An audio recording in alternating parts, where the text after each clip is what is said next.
Warhawk was one of the very first Sony PlayStation games I ever saw up close. A friend of mine received a PlayStation for Christmas, and when I went to his house the day after to check out his spoils, he shows me this game that has effects that blow my mind. The game puts you in control of a futuristic VTOL aircraft, vertical takeoff and landing. It allows you to move fairly quickly in just about any direction at any time, although the controls do take a little time to become familiar with. Once you have them figured out though, you can hover in place and even strafe to make certain enemies a breeze. It isn't until you die a time or two that you realize you're clearly working in a more advanced future than it at first appears. You're operating out of a mothership orbiting the planet. Your life may be saved by the use of futuristic teleporters, and this tech is far more advanced than just a simple VTOL aircraft. Warhawk defaults to a first-person cockpit view that can be played in the third person, which in my opinion is actually where the game shines.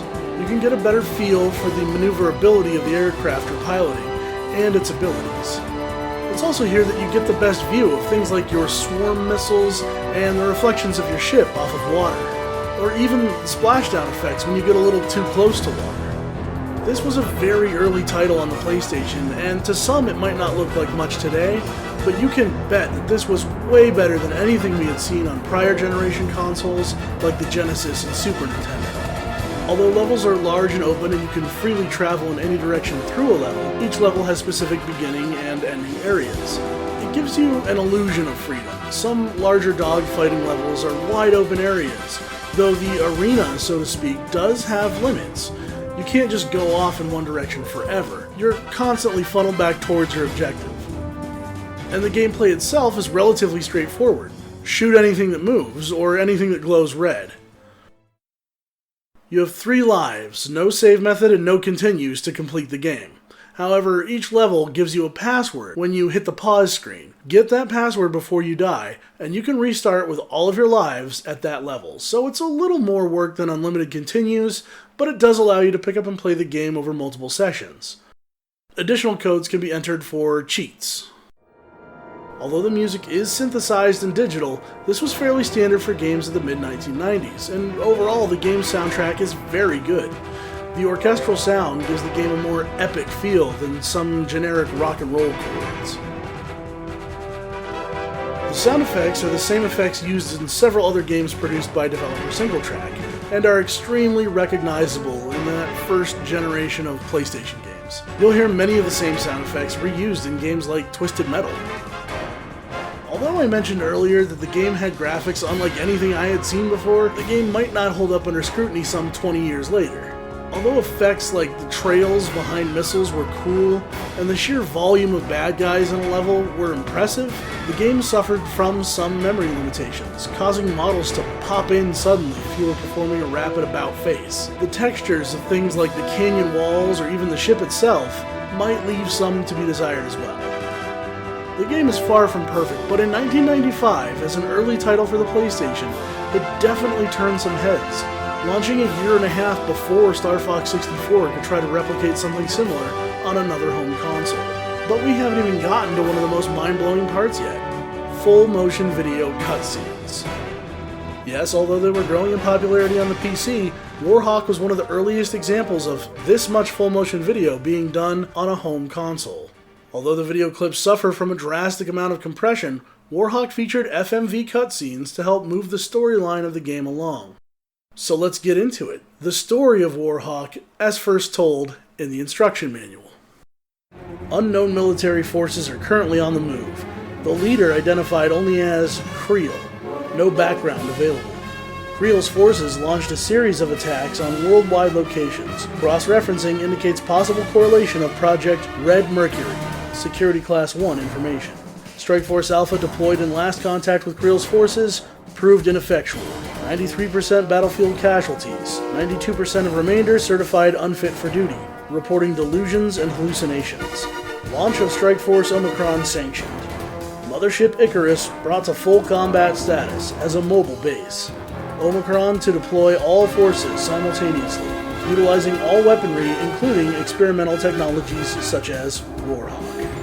Strike Force Omicron is to be fully activated arm of United International Forces Action Arm, to repel unknown threat designated Creel. With what remains of the UIF, Omicron shall form the spearhead of a counteroffensive.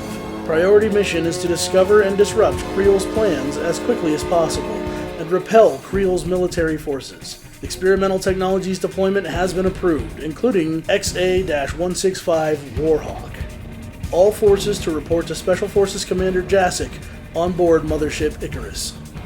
As you know, Strike Force Alpha was decimated during their attack on Creel's forces. Because most of the occupied areas had been in Creel's control for less than 24 hours, Alpha utilized a conservative, direct approach, the standard strategy to uproot an unsettled occupying force. What they discovered were fortified encampments and heavy weaponry that the intelligence crew couldn't identify. Somehow, Creel was able to establish a full-scale occupational force, compete with terrain-based fortifications within an impossibly short period of time. Furthermore, in the past, he's been able to abandon the encampments and remove his forces in relatively brief time periods, leaving behind little evidence to suggest that he was ever there. Because of these abilities, Omicron must strike hard and fast with full force. I advise adopting the philosophy that every base is his home base, and utilize whatever means necessary. Intelligence has flagged some kind of fuel source as a possible reason for his army's phenomenal abilities. Warhawk has been fully commissioned, and fitted with full-scale weaponry upgrades and energy collection hardware. Deploy it on strategic runs and collect samples of Creel's mystery fuel source. If we can break the back of his military and take their fuel, Creel can be stopped. Choose your pilots carefully, and good luck. The story itself begins to unfold bit by bit here in the manual. We've already been introduced to the Red Mercury fuel source and Commander Jasek, but we're told to choose our pilots carefully. The game, however, introduces our two pilots fairly quickly, Hatch and Walker. I suppose it was written this way in the manual so that you feel more like you're the pilot, but it's clear in the game that it takes a crew of 2 to pilot the Warhawk, and the game remains only a single-player experience. Hatch, Walker, you've read the mission briefs? Creel's army keeps popping up all over the place.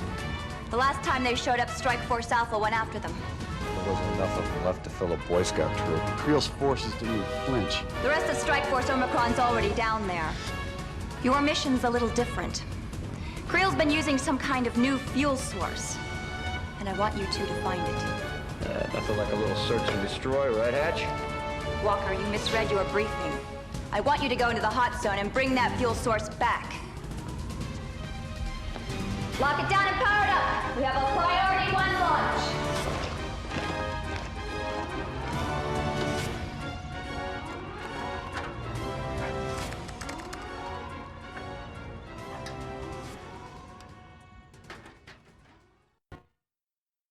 Warhawk was a game that never really developed into a franchise. It had a lot of potential, and it seems like they knew that given the way the title screen appears in the game. But other projects that developer Singletrack was working on at the time took off even bigger, and they decided to concentrate their efforts on those games. In 2007, an online multiplayer-only game of the same name launched, but it failed to grab much attention. Although the universe could be a little corny, it still feels like a kind of 1950s sci-fi romp.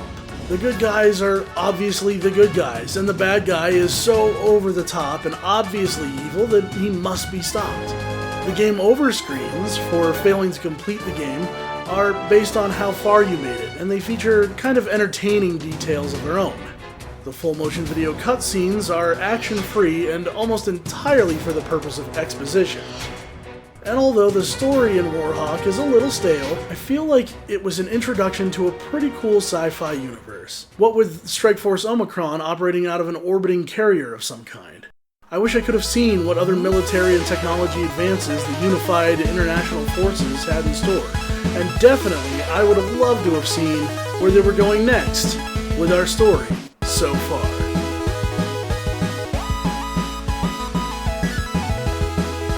Thanks again for joining me on episode number 28 of our StorySoFar.tv. I would love it if you like, comment, and subscribe, and I would love it even more if you were willing to share a link to this video with someone you know.